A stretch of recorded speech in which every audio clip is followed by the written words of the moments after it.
Good morning class fifth.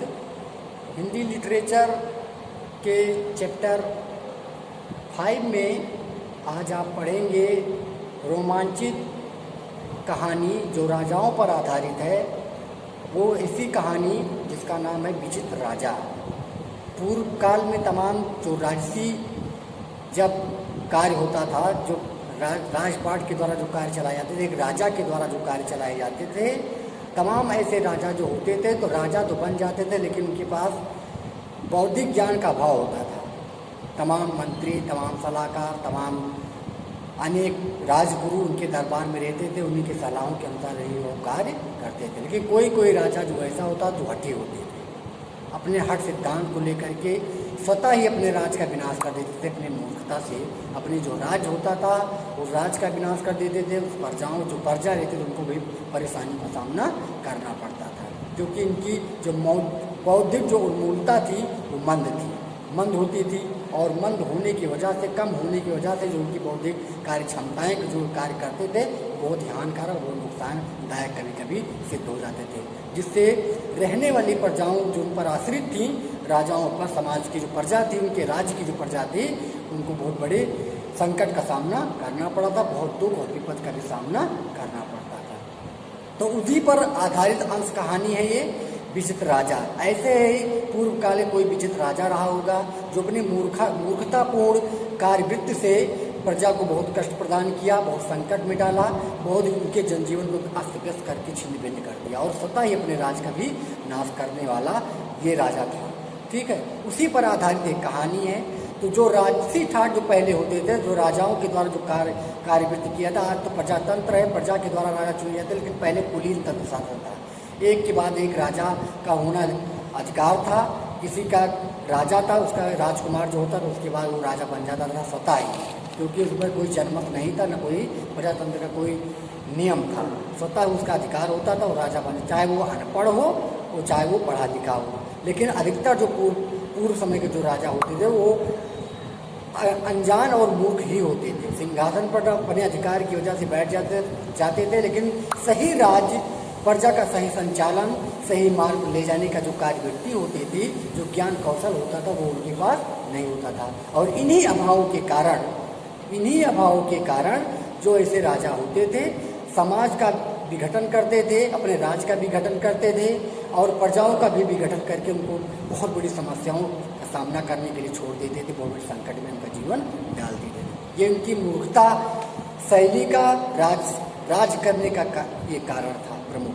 तो ऐसे ही आधारित कहानी हमें शिक्षा देने के लिए, ऐसे राजाओं से दूर रहने के लिए, ऐसे राजाओं को न चुनने की सलाह ऐसे पुस्तकों में दी जाती है, ऐसी बात लिखी जाती है, हमारे तक पहुंचाई जाती है साहित्य के माध्यम से। हम पढ़ते हैं, हम पढ़ाते हैं और आप पढ़ते हैं, ऐसे ही शिक्षा को प्राप्त करते हैं, ऐसे ही कुछ सीखते हैं कि कैसे राजपाट के द्वारा हम निवास करें, किस प्रकार के राजा का हमें होना आवश्यक है, किस प्रकार के राजा को हटाना आवश्यक है, कैसे राजा राज चला सकते हैं, कैसे राजा राज बिगाड़ सकते हैं, किस प्रकार के हमें व्यक्ति की आवश्यकता जो सही राज्य का संचालन करे, या स्वतः ही आप ऐसे ज्ञान प्राप्त कर सकते हैं कि स्वतः अगर कभी आपको राजा बनने का कोई मंत्री पद प्राप्त करने का अवसर प्राप्त होता है, तो आप कैसे इनका राज का संचालन करेंगे। ये ज्ञान अगर आपको नहीं है तो ज्ञान के अभाव में हमारा जीवन व्यर्थ है।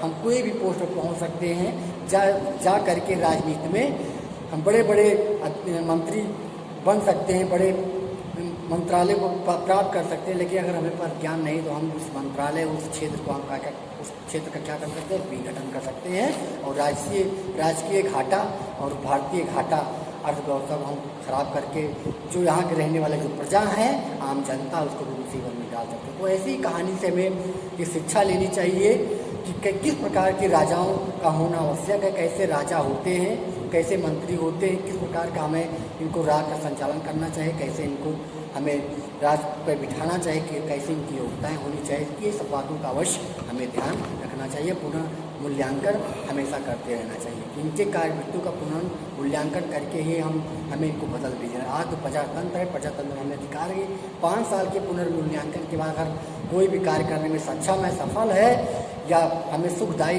राज करने वाला व्यक्ति है, तो उसको पुनर्मूल्यांकन पुनः उसको राज हम प्रदान कर सकते हैं, अन्यथा उसको अपने मताधिकार के द्वारा से हम हटा सकते हैं और नए राजा को उस पर विराजमान कर सकते हैं। तो ये सब पढ़ने के बाद, ज्ञान अर्जित करने के बाद, ज्ञान कौशल लेने के बाद हमें ऐसे व्यक्तियों का चुनाव करने में सरलता होती है, ऐसे व्यक्तियों को पहचानने में सरलता होती है कि कौन अज्ञानी है और कौन ज्ञानी है। तो ये सब बात इस पाठ्यक्रम में जो ये आपको शिक्षण वर्ग 5 में जो दिया हुआ है, इस और पाठ्यक्रम जो 5 में दिया हुआ है, ये बहुत ही महत्वपूर्ण है अपने जनजीवन के लिए, लोगों के जनजीवन के लिए, समाज के जनजीवन के लिए, देश और राज्य के जनजीवन के लिए। ठीक है, तो ये बात आप लोग ध्यान दीजिए। विभिन्न अनुच्छेद इसमें दिए हुए हैं, बड़ा अनुच्छेद है। अनुच्छेदों को हम पढ़ते हैं, अनुच्छेदों को पढ़ करके इनमें क्या दिया हुआ है, इसका सार क्या है, इसका मूल सारांश क्या है, इसके राजा की परिव्यवस्था कैसी थी, प्रजा कैसे थे, कि कौन सा ऐसा कार्य किया जिससे प्रजा को संकट को सामना करना पड़ा, कौन शिक्षा इससे में प्राप्त होगी। इस प्रकार इन सब बातों का जो सार इसमें छिपा हुआ जो निचोड़ है, जो मक्खन है, वो इन अनुच्छेदों को पढ़ करके हम प्राप्त करेंगे। इस पर पढ़ करके इसको हम आपको आज तक वीडियो के माध्यम से पहुँचाएँगे और आप इसको जीवन के अमल में लाइएगा। ठीक है, तो हम देखते हैं विचित्र राजा। ये कहानी है। एक कहानी क्या होती है, थोड़ा कहानी की आपको हम मूल भाव बता देते हैं, मूल परिभाषा, इसका मोरल भी बता देते हैं क्या होता है कहानी। कहानी एक रोमांचित कर देने वाली शैली को कहते हैं, जिसमें एक मनोरंजन होता है हमारा, और मनोरंजन के साथ साथ एक हमें उद्देश्य, उस ज्ञान का अभिवृद्धि भी करता है, हमें उद्देश्य किसी उद्देश्य की प्राप्ति होती है, कोई न कोई नवीन शिक्षा की हमें प्राप्ति होती है।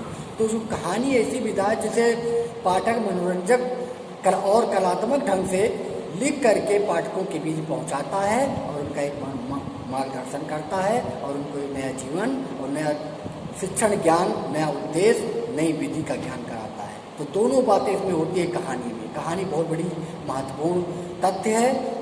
ये कथ शिल्प के माध्यम से, कथोकथन के माध्यम से इसको भी और मनोरंजक बनाया जाता है। इसकी भाषा शैली, इसके मुहावरे का प्रयोग, नए नए शब्दों का प्रयोग, अप्रचलित देसी शब्दों का ऐसा भी प्रयोग करके, देसी कहावतों का भी प्रयोग करके कहानी विधा शैली को और मनोरंजक बना दिया जाता है और मनोरंजक रूप से इसको और भी उपयोग कर दिया जाता है।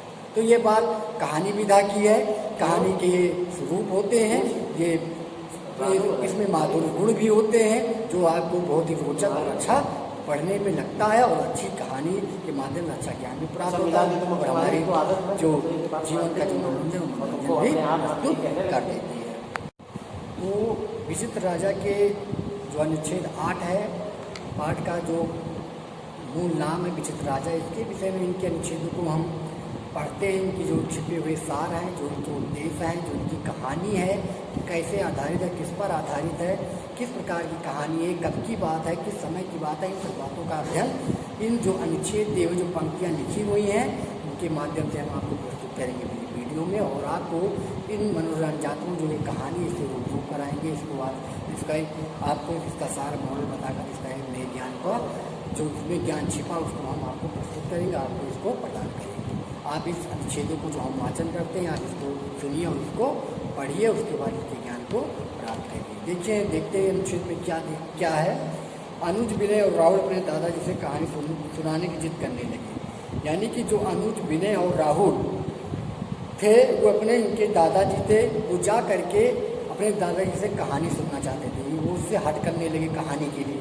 ठीक, फिर क्या कर दादाजी क्या सोचते हैं, क्या कहा। शुरुआत में दादाजी ने कुछ आनाकानी की, मतलब शुरुआत में बच्चों को टालना चाहा कि जाएँ, हमें आराम करना है, कुछ भी ऐसी बात होगी जिससे आनाकानी करे तो कहानी सुनाना नहीं चाह रहे थे। लेकिन बच्चों का क्या होता है, प्राकृतिक गुण होता है कि जब वो कोई चीज़ जिद करने लगते हैं तो बहुत चाह रोना गाना सब कुछ शुरू कर देता है, लेकिन वो चीज़ लेते हैं बुजुर्ग। और बुजुर्ग जो बूढ़े बुजुर्ग होते हैं उनके इसी हट जिद से उनको वो चीज़ माननी पड़ती है, वो चीज़ करनी पड़ती है। ठीक है, तो यहाँ पर उनके हट को देखकर फिर दादाजी कहानी सुनाने के लिए इच्छुक हो गए। मतलब जो कहानी सुनना चाहते थे जो बच्चे, उस पर वो राजी हो गए, सहमत हो गए। फिर उन्होंने कहानी सुनाना प्रारंभ किया, उन्होंने कहानी सुनाना शुरू की। फिर वो बच्चों को कहानी प्रारंभ कर दिया सुनाना। देखते हैं कहानी में क्या है। बहुत समय पहले की बात है, एक राजा बहुत ही विचित्र था। अभी विचित्र राजा क्या है, जिसका काम उल्टा हो, हैरानी भरा हो, परेशानी से युक्त हो, जिसका जो अजीबो गरीब का हो, जो आश्चर्यचकित कर देने वाले इसके कार्य उल्टे थे, जो दूसरों को भी संकट पैदा कर सकता है, जीवन के लिए संकट पैदा कर सकता है, ऐसे राजा की कहानी है। ठीक, क्योंकि अब ऐसा जो दूसरों जीवन संकट पैदा करता है, जो जो अपने राज्य का विनाश कर लेता है, जो स्वयं आबे मुझे मार वाला सिस्टम अपनाता है, वो एक मूर्ख बौद्धिक कौशल का व्यक्ति होता है, यानी उसके अंदर कोई ज्ञान नहीं होता है। वो स्वयं अपने पैरों पर कुल्हाड़ी मारता है, दूसरों को भी घायल कर देता है। ऐसे राजा पहले पूर्व में भी हुए हैं और हुआ करते हैं, जिन्होंने बहुत ही बड़ा भयंकर विनाश किया है। ये इतिहास साक्षी है इसका, ठीक है। तो जो राजा महाराजा होते थे तो मूर्ख होते थे, लेकिन उनका अधिकार तक कुलीन शासन होते थे, तब एक के बाद एक अपने अधिकार की वजह से, बल की वजह से राजा बन जाते थे। लेकिन राज्य का कार्य कैसे हमें संचालित करना, किस प्रकार से हमें चलाना है, उसका अभाव उनके अंदर बहुत होता था। जो वहाँ के पढ़े वाले राजगुरु मंत्री जो उनके चापलूसकार होते थे, वही उनके द्वारा जो उल्टा सीधा काम उनसे करवाते थे और जो चाहते थे वही वो करते थे। राजा वो थे, लेकिन ज्ञान जो पढ़े लिखे मंत्री जो होते थे, राजगुरु जो होते थे, जो सलाहकार होते थे, उनका होता था। आज भी इसी प्रकार से कुछ यहाँ अपवाद देखने को मिलते हैं प्रजातंत्र शासन में भी। जो बड़े बड़े अधिकारी होते हैं, जो बड़े बड़े पढ़े लिखे जो व्यक्ति होते हैं, जो पढ़ लिख कोई पोस्टर पाते, वही बड़े बड़े मंत्रियों के भाषण लिखना, उनके कार्यविधि तैयार करना, उनको बताना, वही सब कार्य करवाते हैं, वही सब चलाते हैं आज। तो ऐसी बात, यही सब ऐसे राजा होते हैं जिन्होंने बहुत ही नुकसान दिया है प्रजा को, देश को, समाज को, ठीक है। तो ऐसे ही राजा की एक कहानी है। ये विचित्र राजा इसी प्रकार का था। वो अपने सभी काम उल्टे किया करता था। देखिए, सभी काम उल्टा करता था, हर काम उल्टा था, ठीक है। मतलब जो काम सभी लोग सीधे करते थे, जो काम प्रकृति के अनुसार सही होना चाहिए, वो उसका विपरीत कार्य करता था। बिल्कुल विलोम था, यानी अज्ञानी ही था, वो पूर्ण अज्ञानी था। वह रात में जागता और दिन में सोता था। देखिए, सोने के लिए, आराम करने के लिए रात्रि बनी है कि सुबह बना हुआ है? सुबह काम करना ही होता है, रात आराम करने के लिए होती है, सोने के लिए, थकान उतारने के लिए होती है। तो वो उल्टा काम उसका था। वो रात में जागता था, वो दिन में सोता था। जैसे उल्लू होते हैं, तार पर बैठे रहेंगे और देखते हैं, बड़ी बड़ी आंखें लाल लाल रहती, लेकिन दिखाई में कुछ नहीं पड़ता है दिन में। और दिन भर जागते हैं और रात में वो दिन भर सोते हैं। उल्लू जो है दिन में सो जाता है घूम करके, जब उसको कुछ दिखाई नहीं पड़ता तब, और रात में जागता है तो सब कुछ दिखाई पड़ता है। तो उल्लू भी ज्ञानी नहीं होता है, ठीक है। तो उसी प्रकार ऐसे व्यक्ति भी जिनके पास ज्ञान का सारा काम क्या होता है, उल्टा होता है। आप देखते हैं आगे, वह उधर चलता था जिधर उसकी पीठ होती, पीछे की ओर चलत रही। मतलब सभी लोग आगे की ओर चलते हैं तो पीछे की ओर चलते थे। वो राजा ऐसा अजीबोगरीब था, तो विचित्र नहीं था, तो कैसा था फिर? ये बिल्कुल जथा नामे तथा घोड़े, जैसे पाठ का नाम है उसी प्रकार वो राजा था। विचित्र था, विचित्र राजा है, ठीक है।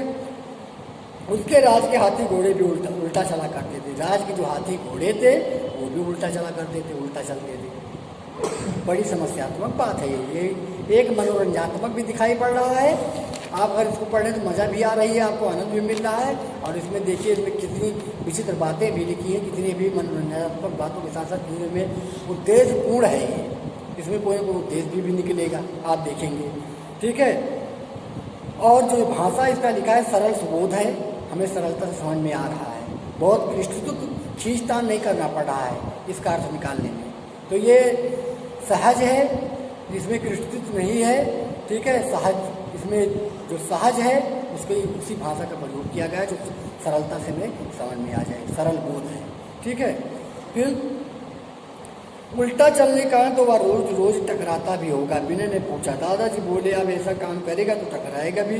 वह रोज टकराता और चोट खाता था। वह गर्मी में लिहाफ ओढ़ता, ऊनी कपड़े पहनता। देखिए, ठंडी में वो गर्म कपड़े नहीं पहनता था, जब ठंडी होती थी बड़े गर्म कपड़े पहनता था, ऊनी वस्त्र पहनता था, धारण करता था। जो गर्म वस्त्र थे उसको धारण करता था, लेकिन ठंडी में वो गर्म कपड़ों को नहीं पहनता था। देखिए, फिर देखिए, गरम पानी से नहाता था। बताइए, वो गर्मी में गर्म पानी से नहाता था। बड़ी विचित्रता वाली बात है ये। तुम्हें यह जानकर आश्चर्य होगा कि वह सर्दी में बारीक कपड़े पहनता और रात भर के रखे हुए ठंडे पानी से नहाता था। बताइए, ठंडा पानी से कोई नहा पाएगा? रात भर के ठंडे पानी से नहाता था, वो स्नान करता था सुबह प्रातःकाल मॉर्निंग में। इतनी विचित्रता उनके अंदर थी, वो गर्म कपड़े भी नहीं पहनता था ठंडी में, ठीक। ये तो बहुत रहस्यवाद हो गई, बहुत बड़ी बात हो गई। इसको तो लौकी बूढ़े सुल उतराए, अचरज वाली बतिया कहीं ना जाए। पानी में अगर लौकी बूढ़ जाए, सिल को डालो, वो ऊपर तैरने लगे तो ये आश्चर्य वाली बात है कि नहीं है। उसी प्रकार से राजा है, ये भी आश्चर्य वाली बात है। ठीक, ये देखिए आगे हम देखते हैं। तब तो दादाजी लोग उस पर खूब हंसते होंगे। राहुल ने पूछा। दादाजी बोले, कोई भी उस पर हंसता नहीं था। राजा की तरफ उसकी प्रजा भी ऐसे उल्टा काम करती थी। जैसा राजा होता है उसी प्रकार उसका लोग आंदोलन भी करते हैं, अनुकरण भी करते हैं। ये बात सत्य है। जैसे भी बाबा योगी आदित्यनाथ जी हैं, हमारे जो मुख्यमंत्री केसरिया वस्त्र धारण करते हैं, भगवा वस्त्र धारण करते, बहुत ऐसे लोग जो भगवा वस्त्र ही धारण करने लगे हैं। तो ऐसे जहाँ की प्रजा ऐसी होती है जो उनको मानने वाले होते हैं अपने राजा को, उसी प्रकार वो कार्य करते हैं जैसे उसका राजा करता है। ठीक है, अब देखिए दादाजी बोले, कोई बस हंसता नहीं था। राजा की तरह उसकी प्रजा भी ऐसे उल्टे काम करती तो वह राजा पूरी तरह आलसी था। उसे आलसी लोग बहुत पसंद थे। उसकी बेटी जब बड़ी हुई तो उसने निश्चय किया कि मैं संसार सबसे आलसी व्यक्ति के साथ अपनी लड़की की शादी करवाऊंगा। जो सबसे आलसी होगा मैं उसी व्यक्ति के साथ अपनी पुत्री का विवाह करूंगा। ये भी किसी व्यक्ति ने सोचा। ठीक है,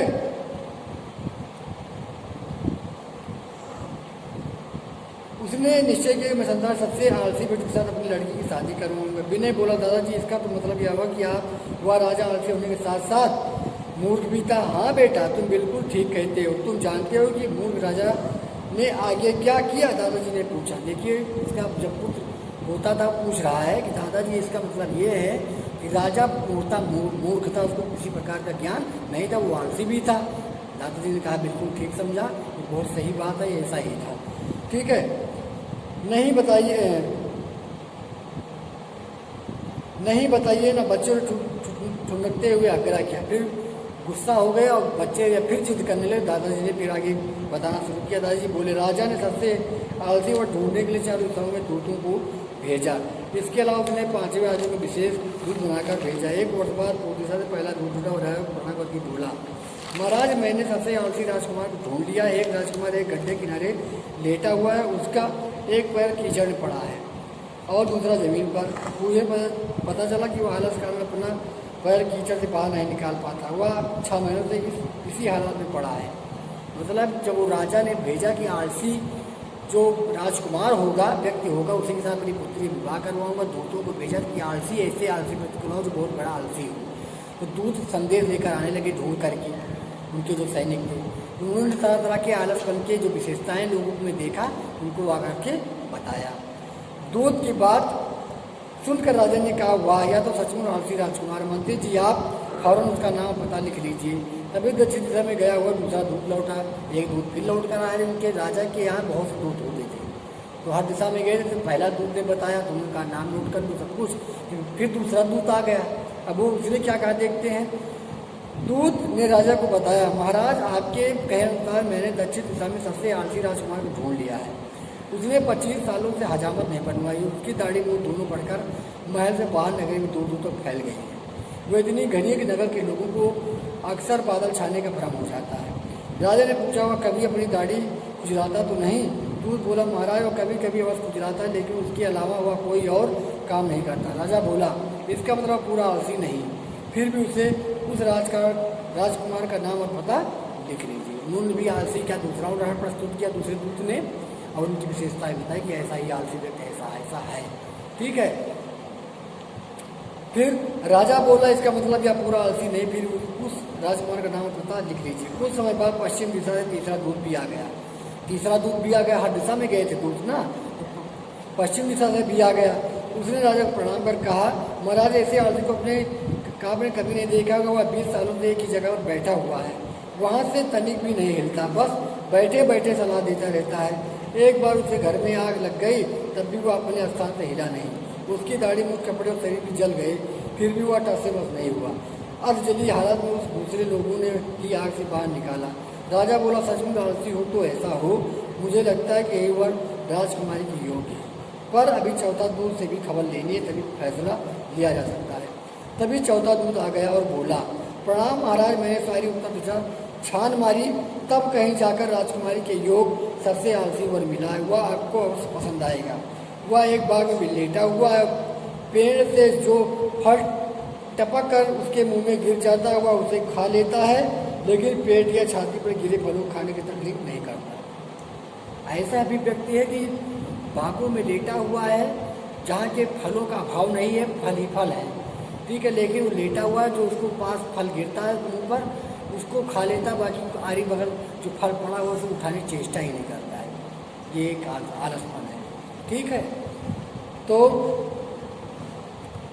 फिर देखते हैं, वह आपको अवश्य पसंद आएगा। वह एक बाग में लेटा हुआ पेड़ से जो फल टपक उसके मुंह में गिर जाता है वह उसे खा लेता है, लेकिन पेट या छाती पर ये फलों को खाने की तकलीफ नहीं करता। पिछले 25 वर्षों से वह एक स्थान पर लेटा हुआ, उसके पेट, छाती और मस्तक पर धूल मिट्टी की मोटी परतें जम गई। मतलब 2500 सालों से वो वहीं पर लेटा हुआ है और उसके जो शरीर है कवक युक्त हो गया है, दमा लग गया है। मतलब वो जो घास फूस तमाम जो धूल कण रज हैं उनके शरीर पर आकर लिपट गए और वो बिल्कुल गंदा हो गया, उसका शरीर मलिन दिखाई पड़ रहा है, कोड़ता कहीं कहीं भी उसके शरीर का जो वास्तविक जो रूप है झिलकियाँ मात दिखाई पड़ रही हैं, ठीक है। तो ये बात दिखाई पड़ा, चारों दिशाओं से चारों देश संदेश को सुनाया, बहुत ही मनोरंजक है ये बात, और आपको भी मनोरंजन दिखाई पड़ रहा होगा इसमें भी। अभी इसमें एक उद्देश्य भी निकलेगा, ठीक है। आगे का अनुच्छेद हम कल अगले भाग में पढ़ाएंगे। तब तक जितना वीडियो हमने आपको बनाकर दिया है और जितना भी आपको ये वाचन और जो व्याख्यान प्रस्तुत वीडियो में किया उसका अवलोकन करिए, उसको पढ़िए और उसको सीखिए, उसका मनोरंजन उठाइए। आगे कहानी इसकी हम जो पूर्ण करेंगे जब कल आगे की वीडियो में, तो उसको पढ़ करके आप इसका उद्देश्य और उसके शिक्षा के विषय में जानकारी प्रस्तुत कर लेंगे। तब तक आप लोग इसको पढ़िए और इसको जानकारी, इसकी मनोरंजन, इसके विषय में ज्ञान प्राप्त करिए और जो भी दिया हुआ उसको विषय में ज्ञान अर्जित करिए। Thank you watching this video.